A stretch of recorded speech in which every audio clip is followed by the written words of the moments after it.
we're gonna head back over. We're gonna do earn by offer. We're gonna go until, I don't know, 10:30, whatever.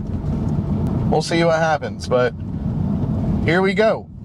Here we go. We're going back into the city. Here's some more beautiful views of Portland. We're gonna go back over this Hawthorne Bridge again, and man, it is just a gorgeous, gorgeous Oregon evening out here. A little rainy, a little chilly, 41 degrees, you know, but it's nice. Like, this is kind of the Portland / Oregon experience. But like I said, the biggest headache with dashing in a downtown area is finding parking and, you know, actually making the money. You know, getting to where you can make that money, because if you can't find parking and then you're late, then you're not going to be able to make the money. So, all right, let's see here. It's so interesting that this is showing hotspots in both what looked like Portland and Southeast Portland. So, one of those interesting little tidbits.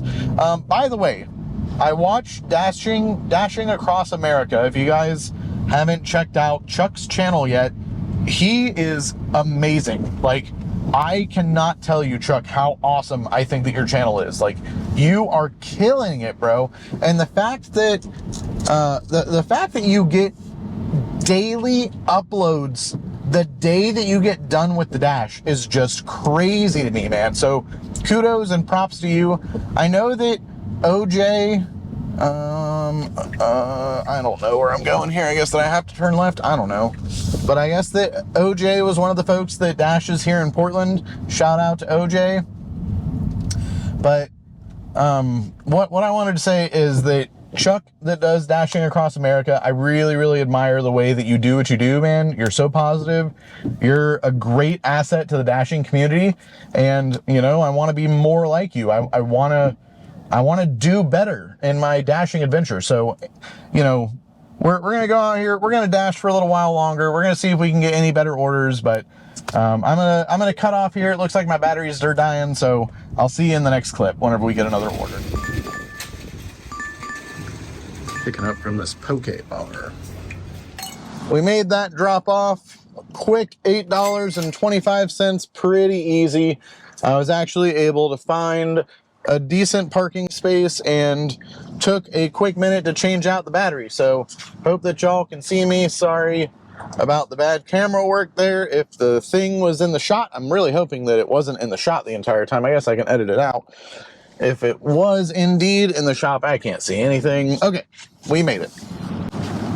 So, hey, whoa. So, we got that dropped off. Everything's looking good. We're at $80 plus for the night. And we just got a pretty big pickup for like $12 to Taratai. Let me see if I can pull it up here in my screenshots. $12.25 for 6.9 miles. Pretty decent offer.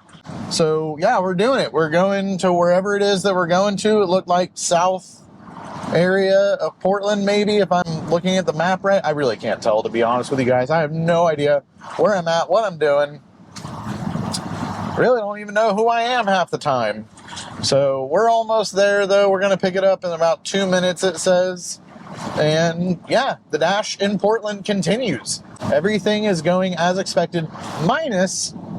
Now, this is something that I've learned being a, quote, YouTuber, is that you have to have your batteries charged up and ready to go. You just have to. And I thought that my GoPro batteries were all charged up, ready to go. Everything was good. But I was wrong, guys. I was wrong. For some reason, I think that my batteries are losing charge, like phantom draining or some shit whenever they're just sitting in the bag. Not in the camera, but literally just sitting in the bag, because I have like 4 of them that were at like 54%. So, but I had one that was at 100, maybe 2 that were at 100 or so, and I used both of those on the first little leg of the journey.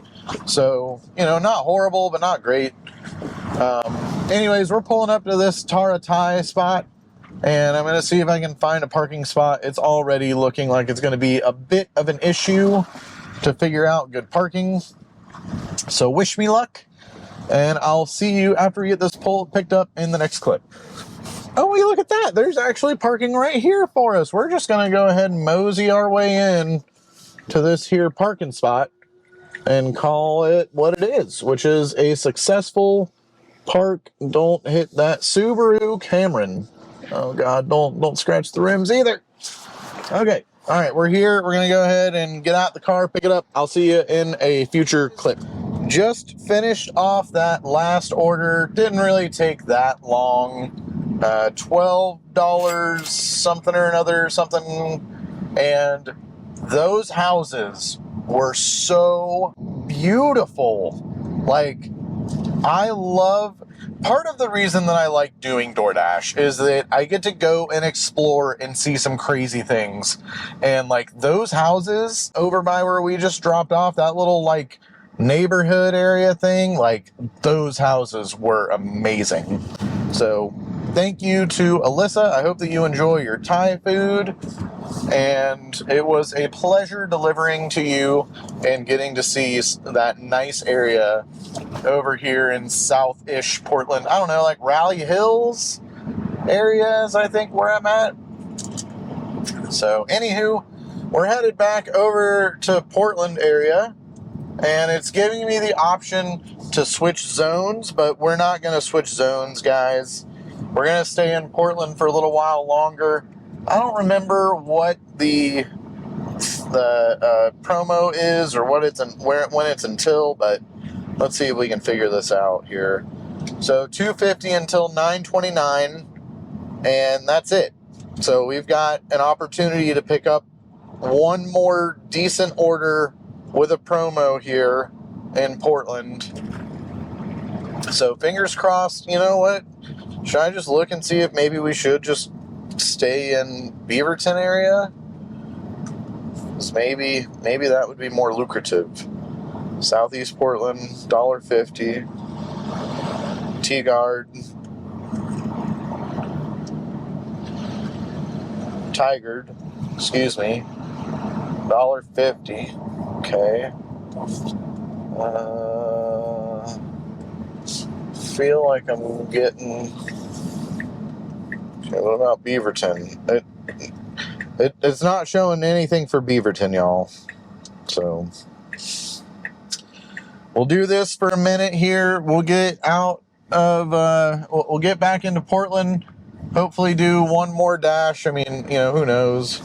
We'll see if there's anything else that's left. It's dead kind of out here. Like, it's definitely not as busy as I would have expected it to be for a Saturday night in the biggest city in the state, you know? It kind of sucks, to be completely honest with you. Alright, you know what? I feel like it's been, I don't know, however many hours now. We're creeping up on like 4 hours within the dash. And we've made about $95, so we're around $100 for 4 hours, right? $25 an hour. Not horrible, not great. But it's been fun to come up and go to Portland and dash around and deal with the headaches that are Portland, you know? So let's talk about the stats and the efficiency, because I don't really think that I went over any of that stuff yet. So I charged up to 90% whenever I was at the house before we left this morning, or this afternoon. And even though I told it to go to 90, it got up to 89 or so, I guess, and, you know, whatever. So we left the house with 89%. And, man, we are really in some traffic right here. So left the house with 89%. We've driven 120 miles.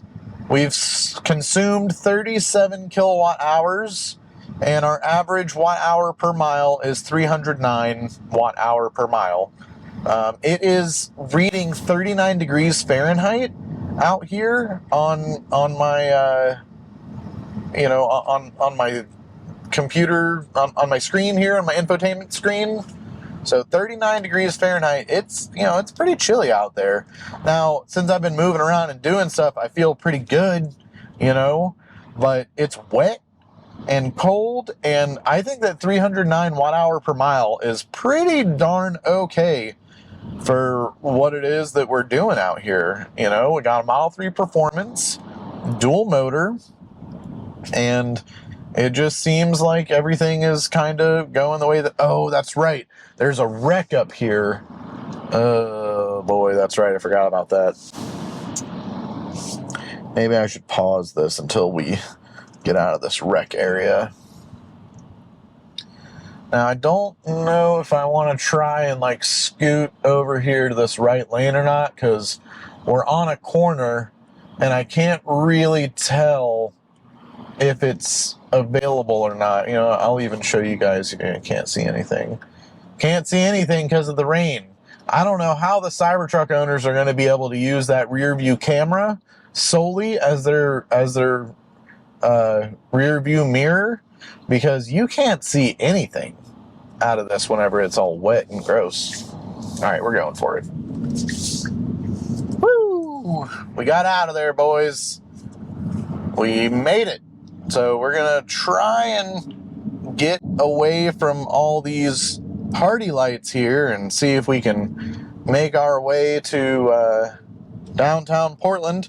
Gone ahead and paused the dash for us real quick. Get a little screenshot of that for you. And, you know, we'll just hope and pray that we can get one more order. We just need one more order, and we should be over that $25 an hour. So, like a little bit of crash them up, bang them up over here, guys. Yes, sir. Got them boys on their bicycles out here doing the Lord's work, y'all. Making sure that we're safe on these roads, guys. Real safe. Safety first, y'all. Safety first. Look like somebody having a shittier night than we're having. Let's aim to not have that type of a night. We're just going to go back into Portland. Everything's fine. Everything is fine. So I'm going to just go ahead and ramble on here and talk about one of the topics for an upcoming video, because it's relevant right now. So we've got 23,768 lifetime miles on the car. I think that I'm just going to wait until a year comes around. It's going to be right around 25,000 miles, and do my, 1 year review for you guys. So look out for that in the near future. This video should go up before that video. So that is going to be a video that's going to come up here pretty soon, as the 25-ish thousand mile / 1 year of ownership review. I'm going to give you a quick little hint. I love this car. It's an amazing car, guys. Like, it's an amazing piece of technology. It's an amazing computer. It drives so nicely. It handles so well. Like, it just does what I would hope that a car would do. Now, with that, I did have to change a few things to make it be the car that I wanted it to be at the end of the day, right? So you guys might have already seen my Martian Wheels video. It's like probably my most popular video. So if you guys haven't seen it already, go ahead and check that out. I'll link it here or put it in the description.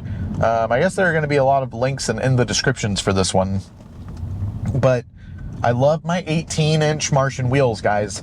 They're pretty much the smallest wheel rim that you can get for the car, and they're, efficient. They look good, and they're light. They feel so nimble on the car. I know that this isn't necessarily part of that 25,000 mile review, but I'm kind of alluding to what I want to talk about here. So the 18-inch rims are amazing. And whenever I got these 18-inch rims, we're going to go ahead and resume dash, by the way. So we're in the middle of Portland. We've made $20.75 for this little bit of an adventure, and I think that we made like 74 or 72 something, I don't remember, on the last little leg of the adventure.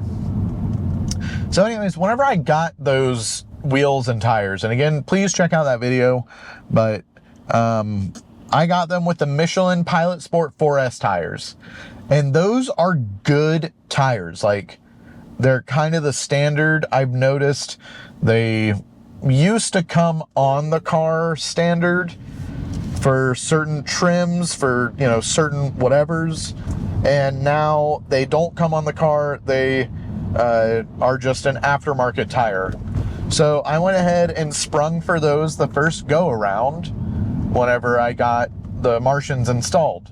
Now, they came with a 30,000 mile warranty, and after about 18,000 miles, you know, these electric cars are heavy. I want to say that my car is somewhere around like 4,500, 4,700 pounds. I'll try and insert a screenshot here or a little video clip so that, you know, I have that for you guys. But these are heavy cars, so they eat up tires a little bit more than regular ICE cars would. And that is one of those things that you really want to be aware of whenever you're purchasing an EV, is that you're probably going to go through tires at a quicker rate, especially if you've got a performance style model, because all that torque is going straight to the wheels, and you know, it's gonna eat up the tires. There's really no way around it. Now, here in Oregon, it gets cold, right? I mean, I'm not in like the uber frigid cold area, Portland or Oregon. Whoop, trying to run that red light there. But it still gets pretty chilly here. Like I said, it's 39 degrees. And, you know, there's sometimes whenever it gets snowy and icy. Now, I don't have any clips of me in the snow or in the ice really in this vehicle, but they're gonna come. And that's whenever I'll make the next video that I'm alluding to, which is going to be a recommendation on tires. So my car, because it's so powerful, I'm talking 500 pounds torque, 500 horsepower, easy. I think that it's rated online, like on the Tesla website, for like 450, but I've seen people that have dynoed this car and it's been well over 500. So with that, you have to have good tires. You just, bar none, have to have good tires. By the way, we've been in the app now for a good 2 or 3 minutes, haven't gotten any offers. And that's what I'm talking about with this, like, being not here. It's just not busy in Portland. It's kind of annoying. So after 18,000 miles of having those Michelin Pilot Sport 4S's, I went ahead and sprung and got new tires. Now, it's like the winter time, right? I got these tires maybe a month and a half, 2 months ago by now. And because I only went 18,000 miles on the Pilot Sport 4S tires, I had a warranty on them from the manufacturer for 30,000 miles. So I got a little bit of a prorated discount on my next set of tires. And I decided not to go with the Pilot Sport 4S's, and I went ahead and went for the Cross Climate 2s. They are so sick, guys. Like, they're everything that I've ever wanted in a tire. At least so I think for right now in my little journey, right? Like, I really don't know what I want at the end of the day. I'm no expert on any of this stuff, guys, but I'm just giving you my impressions on it. The tread pattern on these tires is nasty. Like, it is just so aggressive looking, and they are snow rated traction tires, whatever. They have the little like 3 peaks and the snowflake, so you don't have to have chains if you have these style of tires, which is nice because the chains, like the cheap ones, are, I don't know, $120 or whatever.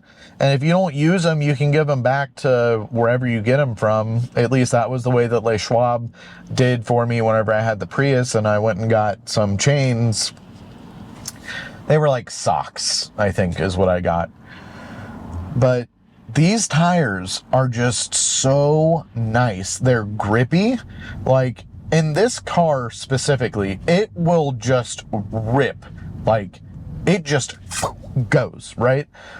And the electronic stability control really does a great job at maintaining all of the car's composure and really just being predictable and putting you where you think that you should be, right? Without like giving you the feeling like, oh my God, I'm about to full send this into a wall. Like, it will just stay on the ground and stay planted. But whenever I was at the end of life of those Pilot Sport 4S's, I noticed that I was slipping a little bit, and I was really concerned that in the wintertime, you know, I might have some trouble.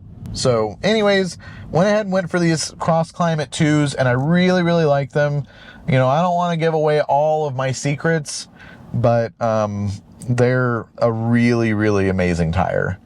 And at this point in the dash, guys, it is not looking good. Like, we're stuck in the middle of hella traffic here in downtown Portland, and nothing has popped up. I'm gonna go ahead and like throw away the app and see if maybe, like, you know what, I'm gonna go airplane mode. So here's a tip for you guys. Whenever you're dashing, if you're not getting any orders, throw your phone on airplane mode for a good like 10 or so seconds. Count it out.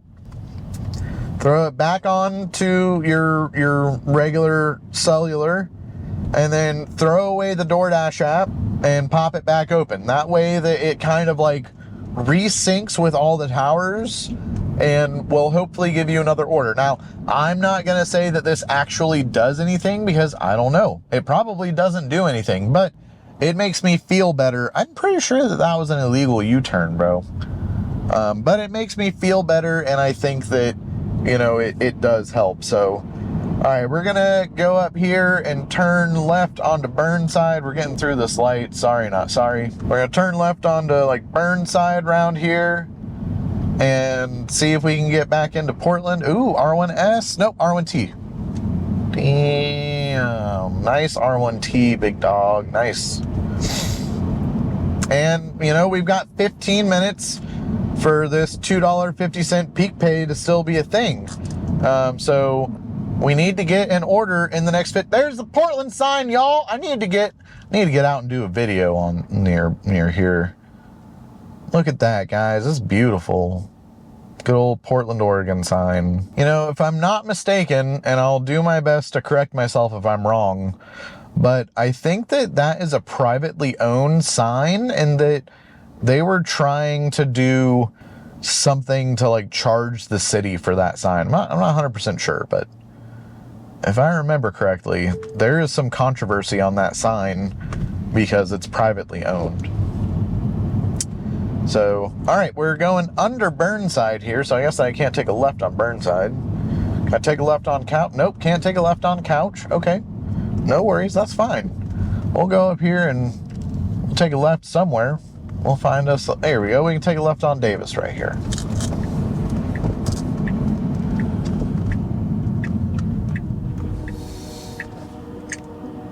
You know, Portland's a cool city. Whoa! Guys, I think that we just hit the motherlode jackpot, y'all. $31.67 for 12.6 miles. Let's fucking go! Let's go. All right, now I don't know where I'm going. Yeah. Porque no Taquiera. It says that it wants me to be... shit, we gotta get out this lane, guys. We gotta get out this lane. So I'm just doing a little bit of backtracking here. All right. Woo! Okay, where am I going? I don't know. It says that I'm like scooting over here to the right. Okay, got it. Go over here. $31, guys. Holy shit. This is what we came up here for. This is it, boys and girls. We came up here to make some money, and we're 6 minutes away from picking up the biggest order of the night. I thought that so-and-so's order that was like $16 plus earlier was going to be an awesome one, but wow, this order is just ridiculous. So I guess that it's an alcohol order. They said something about having scan the ID, blah, blah, blah, whatever. I ain't worried about none of that. For $31, shit. You could leave the porch light off. Probably will end up leaving the porch light off if I know how my customers are, but you know what? That's okay. Because for $31, I will take a no porch light on kind of an order. Ain't nothing but a thing for me. You know, I'm just out here doing the Lord's work, so it seems half the time, but not this one, guys. We're getting paid for this one, so All right, it says we'll be to the pickup in about 4 minutes or so. I'll probably catch back up with you whenever I've dropped off this order and let you know how it went and if there was anything that, gave me any trouble. All right, y'all, that was a great order. Thank you so much to Virginia. I really, really appreciate the love. You guys are super awesome, and I hope that you enjoy your food from Porque no Taquero. All right, so that ended the dash with like $52, I think. So that's 52 and 70, somewhere around, I don't know, $120 or so, 125 maybe. So let's see if I can pull it up real quick. 71 and 52. There's not enough to make it a 4. So yeah, $123, guys. Almost $124. That is awesome. I cannot thank you enough for being so kind and generous. You know what? I did the whole dash cam. So, I think that I might do that as an entirely silent clip. I don't know. But okay, we are headed to a supercharger before we head to the house. It says that we need to get some juice. I don't know how much it's going to cost at this supercharger. I'm hoping that it's a B3. Better be. Okay, it wants me to turn left here. I want to see the information for Tiger. 72 kilowatt max? What? I don't want no 72 kilowatt max, motherfucker. All right, guys, I'm going to go ahead and take over on the iPhone real quick and just give you some of the stats and show you where we're at here. So for our entire drive, we went 138 miles so far, burned 44 kilowatt hours at a rate of 318 watt hour per mile. Not super efficient, but also not horrible. It is 41 degrees where we're at right now. I've seen it fluctuating between like 37 and 45 today, so pretty chilly out here, and it has been hell wet. Now, I wanted to show you guys these cute little itty bitty chargers here. I think that these are what are considered urban chargers, and I think that they have a peak of 72 kilowatts. There we go, got it plugged in. And yeah, I just wanted to show you guys these cute little itty bitty chargers here. Plug in for a couple of minutes, get a little bit of juice, and then we're probably gonna hit a 250 kilowatt charger because, I don't have time to be waiting. Wow, that took a long time to accept and initialize. So, but there it is, it's green. I just think that these are some of the cutest little chargers that I have seen. It's my first time at one of these urban chargers, these urban little city 72 kilowatt max chargers. So let's go in here and see what kind of kilowatts we are pulling. And boom, right up to the max of 73 kilowatts. So everything is looking pretty good here. I'll hang out for a couple of minutes. I mean, it really shouldn't take me that much to get home. And then, we'll call that a video. So thanks, guys.